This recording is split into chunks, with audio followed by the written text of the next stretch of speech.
I'm good. You good, Jack? Yep. All right, good deal. Chandler, we're rolling along as good as we can on Facebook and YouTube. All right, so we will air the audio version of this on our show later on this afternoon, but you can find us on YouTube and Facebook now. If you want to pop up a question for East Carolina Russian outside linebacker Jack Powers, you can do so. He joins us here inside the Pirate Radio studios. And Jack, nice to meet you, man. How you doing? Nice to meet you too. Thanks for having me. I'm glad to be here. We got the AC on for you, so that's good. Been a hot summer. How have you enjoyed or not enjoyed this summer leading up to? Anytime you get kind of a new team, summer's a great testament for you. You know, seeing how locked in guys are, seeing how we work on and off the field, and just seeing how the runs and lifts went, and they went well, and I'm very excited for camp. When you say new team, a lot of, old faces out, and we talked to a lot of them on Pirate Radio last year. I was thinking about the defensive side with Miles Berry, with Xavier Smith there at the linebacker position. And having said that, a ton of returners on the D-line. You've got some secondary pieces that we are very familiar with. Seems like that linebacker spot, we're going to see some new players in. But how about the defense as a whole? Blake Harrell back, so there is continuity there. How do you feel on that side of the ball heading into this year? I'm very excited about our taking on this summer. It's been exciting. And I'm just really looking forward to playing with Coach Harrell's defense and his scheme this season. Well, we'll get back to this year's current team, but let's talk about you a little bit, Jack, and how you wound up here from California to Nevada to East Carolina. So you were with the Wolfpack up until 2021, and then entered the transfer portal. And how did you end up here at East Carolina? Yeah, so I graduated from Nevada, and I entered the portal after that fall. So in December, after our bowl game, went in the portal, and because our bowl game was late, it was actually on the day that the Pirates were supposed to play in the Military Bowl. We played that day and went home. The coaching staff had already left before the game. Coach J popped in, and we had, I think Coach Dallas told me after they offered me, he's like, no pressure, but we've got about 10 days until the fall or the spring semester starts. So if we're going to make something happen, we kind of got to get on the horse here. And so I took a 24-hour visit out to Greenville. Flew back to California, packed my bags, and was here for good the next day. So, what was your first impression of Greenville, North Carolina, and how much have you enjoyed your year so far here? My first impression, just Coach always told me how much the people and the fans in Pirate Nation loves Pirate football, and so coming here and seeing the stadium, the facilities, and just around town, seeing all the Go Pirates stuff like that, it meant a lot. And so that was pretty exciting to see a community support like that. And this season. And I'm sure you came here with the expectation to get on the field, play right away, and you did. You right there in the state game, in the opener, and then you played in every game and had a good game in the bowl game as well. So I guess you weren't shocked, right, that you would make an immediate impact, but did the year go the way you had planned or you wanted it to? Yeah, I mean, it's always the plan to come in and make an impact. And I'm glad I did. You know, I'm hoping that I can make more of an impact this year, but just going out every day, competing, and being a good teammate is what I'm focused on. Played quite a bit for Nevada in 2021 and then all 13 games last year. So after 3 seasons where you didn't play as much, how was the body after last season? Did you have some rehabbing to do? Yeah, a little more beat up. You know, I'm going into year 6, but I think I take recovery and like mobility and stuff like that as well. Yeah, they take care of us over there. That's one of the biggest differences that I've noticed is there's food always accessible at the facility. You know, we're getting breakfast, lunch, dinner.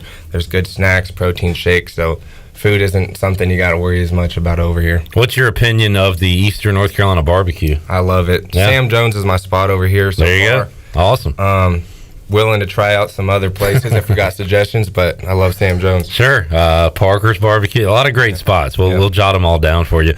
Jack Powers joining us here inside the Pirate Radio studios, getting to know him a little bit. Excited for the upcoming season. You also, we talked off the air, Jack, about the as hot as it was here, right? Yeah, that dry heat's a little different. So getting back to this humidity, I just went out there this morning, got my run and lift in out there, so get back used to it before camp. You just get used to taking a shower, walking out the door, and immediately sweating and needing another shower. It's terrible, but that's the way it is around here. Right. All right, so let's talk about your unit. Who are the edge rushers, outside linebackers that you are competing with that will be on the field alongside you this year that you're excited about? Yeah, so number one, I'd have to go Jeremy Lewis. And honestly, something that's great there is coming in, and Jeremy's been here. He's from Greenville. Yeah.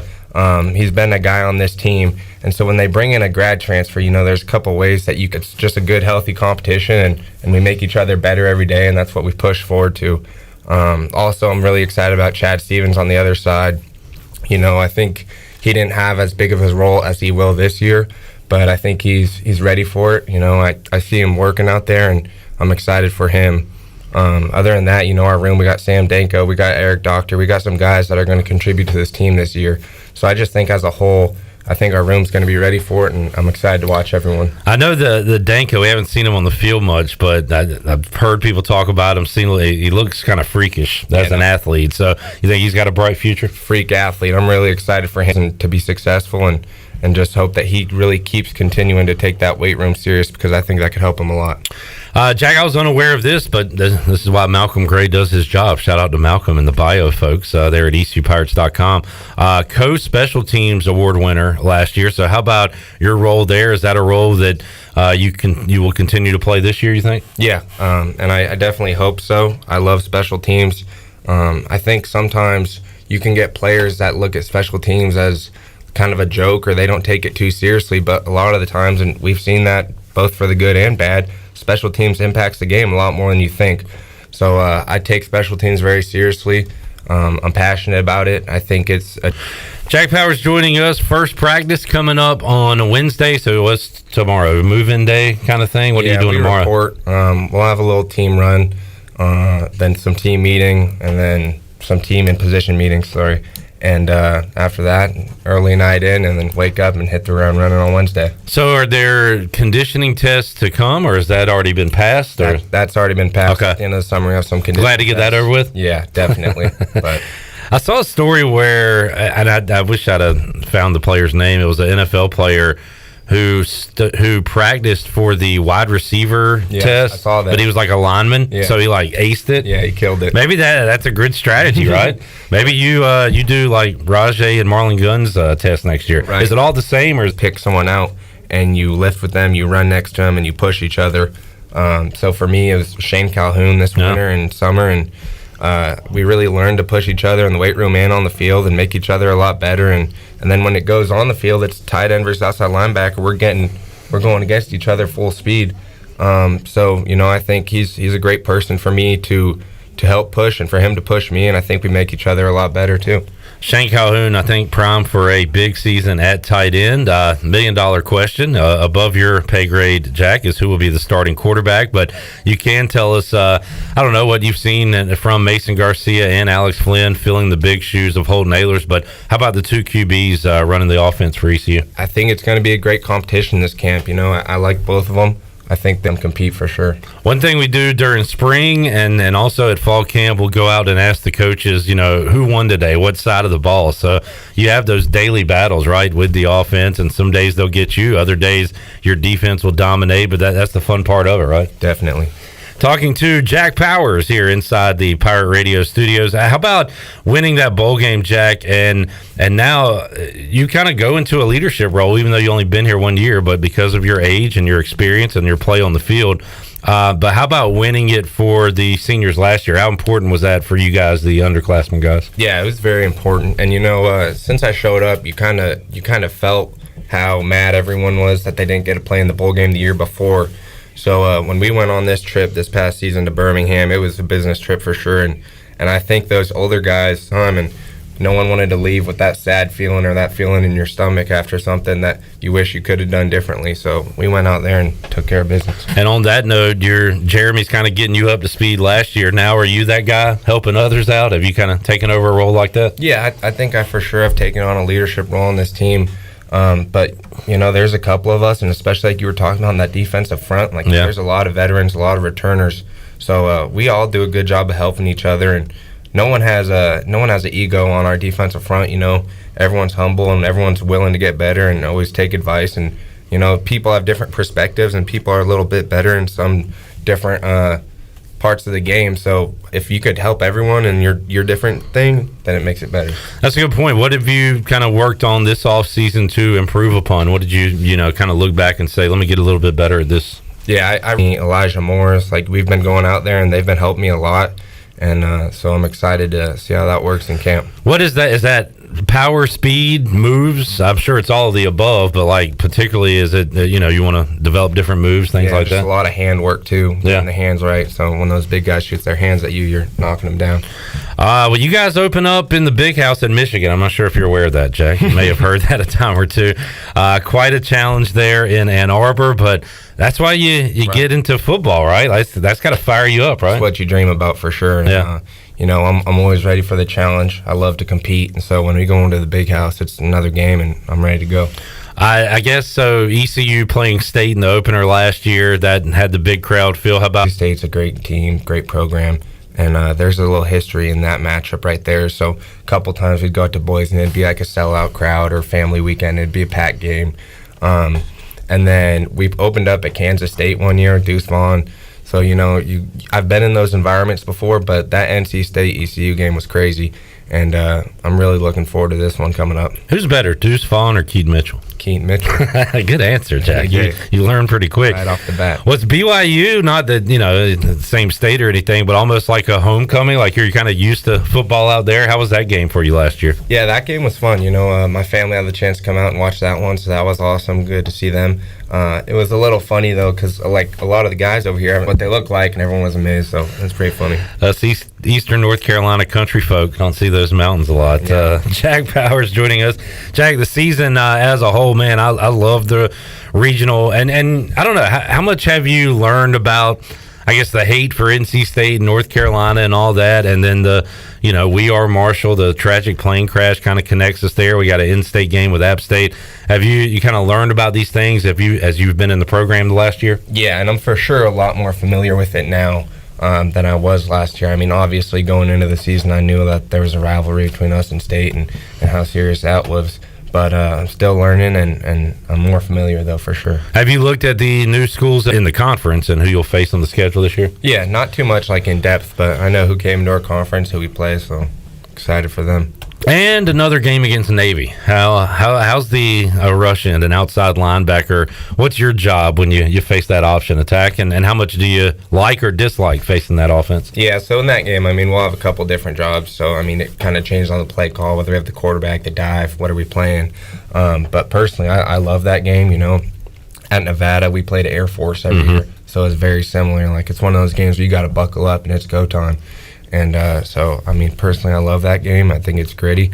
And sports will take you a lot of cool places, Jack, as well, and that's going to be quite a scene in Annapolis you'll get to experience this year. I went against UTSA, and I understand that's a pretty rowdy environment, so that'll be a fun one as well. Yeah, I'm excited for that one. Some cool trips for the Pirates this year. All right, so what's this first week back at practice going to be like? Is it... I guess Coach Houston expects you guys to be ready to go from day one, right? So there's not a lot of easing in. You get right to work, right? Yeah, and I think we will be ready to go. We had a great summer. Coach Big John got us right. So I'm stoked for that. And, it's the acclimation period, so you can't start off going full pads right away. So we'll start with helmets and we'll go into shells and work our way up. But I expect from the first day that we shouldn't skip a beat. It should just be we go out there and we know what we got to do. We take care of business. What's your specialty in the weight room? What do you enjoy doing in there? What are you best at? I hated squats, and so that was part of the reason that I started working out with Shane.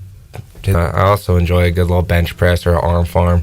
Well, for people out there curious, what are you benching these days? I think in the spring I hit 365, so just trying to maintain that, maybe keep pushing it, but in the season it's more maintenance. So Shane's a beast in there. Who are the biggest weight room warriors on the team? Who kills it in there? Big Tay's obviously strong. His name's Big Tay. Richard Pierce is an animal. A couple of the young guys that just showed up kind of impressed me a little bit, but we have a lot of solid workers. It's not too much talking when we go in with the weight room. We know what days we kind of really got to buckle down and focus in there, and I think this summer especially the whole team was pretty locked in. At the end, he said like he's never really done that before, but you know what? With the way we were working, like we deserved to have a little fun at the end of it. So definitely exciting. Nice. And I know Josiah Hatfield and others may challenge that Keaton Mitchell wasn't the fastest player on the team last year. Let's say Keaton was. Who do you think's the fastest guys on the team in 2023? I think Josiah. I think Kerry. I think Siobhan. I think those guys can all run. We got a lot of guys that can run, but I think those three would make my top three. Kerry and Siobhan, we know about Josiah. He's been around a while, but those two other names you said, maybe they'll get to Pirate fans will get to know them a little more this year on the field. Could play some big roles. I think both of them have a big opportunity, and that's exciting, right? A lot of position groups, a lot of battles going to be going on this fall camp. You can't take a day off because you got guys pushing across our roster a lot this camp, and so just every day being able to go out there and compete and having to go compete, that makes us all better. Jack Powers joining us. Well, Jack, great to get to know you, man. Thanks for hanging out, and stay hydrated out there, and good luck this fall camp. We'll talk to you out there, and can't wait to see you on the field for the first game. Yep, thanks for having me. Appreciate it. Jack Powers, we'll air this the audio version. Thanks for hanging out with us on YouTube and Facebook. Got a big show. We'll talk to Brent Thompson on today's show, the new recruiting coordinator, and get to know him a little bit as he comes from the Citadel.